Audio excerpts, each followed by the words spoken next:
Hey everybody, Peter from Shoetopia. And I'm Laura from Pedorthics. And today we're going to talk a little bit about blisters. You hate them, we hate them too, but we're going to talk a little bit about how you can prevent them, what may cause them, and all things blisters in this little episode of Feel Good Feet. Right.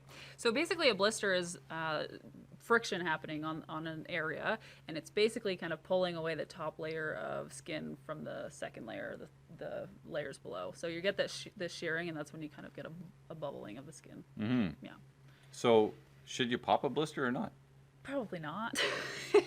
There you go. Ideally, you can just let it dry out, and then it'll disappear on its own. Right on. So what might cause blisters? So probably the most common thing that I see is blistering on the back of the heel. So sometimes what happens is that the heels, your shoe slipping up and down, causing that rubbing. You might not be getting proper fit here, so the shoe will actually kind of angle in the heel. If that's cutting you, hitting you in the wrong spot, that's going to cause some blistering, or could cause some blistering.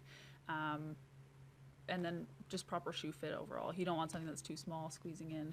With the leather, some of the sandals and things like that, we find sometimes with the toe thongs they get blisters, and sometimes even back here you might get blisters as well at the beginning of the season type thing before your feet have calluses on them and what have you.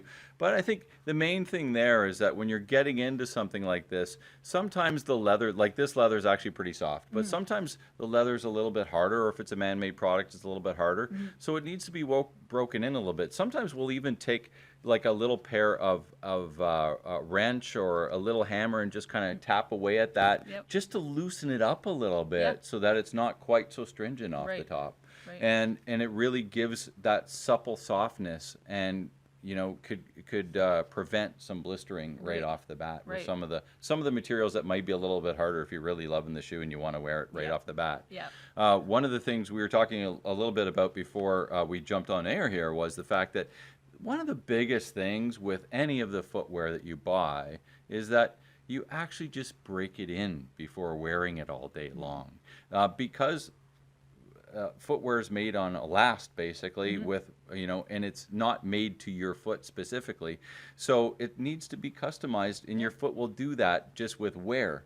But if you try and wear it all day long the first day, your chances of getting blistering are a lot higher than if you just break it in an hour or two at a time. Yep, exactly. Especially going into sandals, your feet have been in socks all winter long. They've been nice and cozy, so all of a sudden they're being rubbed on with different materials. You need to take it slow and break them in. Yeah, and I think probably that's the biggest takeaway here with blistering, is that just take your time to wear the things in. I know it's exciting to get new shoes. I mean, we're excited about it because that's what we do here at Shoetopia.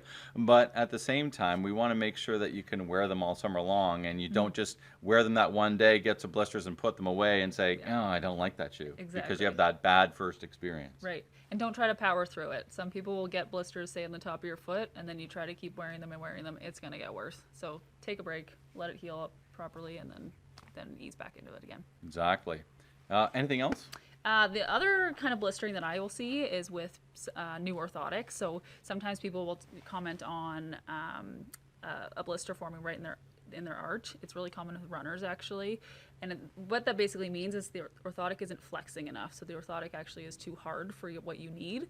And then that blistering or that friction can happen. So if that's happening to you, go back and see the person that you got them from, that you should be able to modify them, because that's not normal.